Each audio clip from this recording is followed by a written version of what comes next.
Its signs are subtle and slow. The earth dries. Water levels fall. The rains do not come. And the land is gripped by drought. At its most basic, a drought occurs when more water is used than is replenished. It is a balance between supply and demand, with both natural and human factors in play.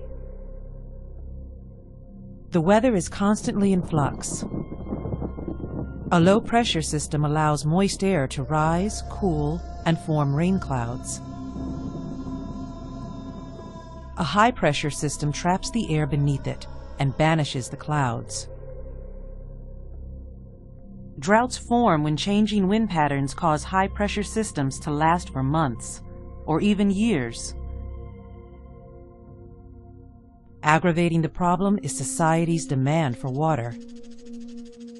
Farms are heavily dependent on water to irrigate crops and provide pasture for livestock. Urban areas also place huge demands on available water supplies. If the demand can't be reduced, then the drought begins to take its toll. Crops eventually wither and die. Soil erodes away into clouds of dust. Forest fires spread rapidly. The damage to the environment has large-scale consequences for its human population. Short-term droughts cause stress on both the environment and people. Long-term droughts can lead to war, famine, disease, or mass migrations. In the 1930s, a severe drought in the Great Plains caused massive crop failures. In some places, the drought lasted 8 years. So much soil blew away it became known as the Dust Bowl. Over 50 million acres of land were affected, forcing many farmers to abandon their own property.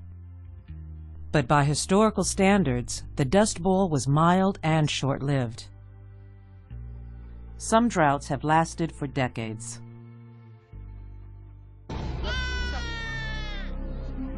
The famines they create have killed over 40 million people in the 20th century alone.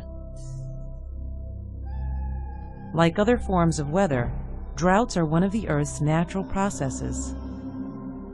There is very little we can do to stop them.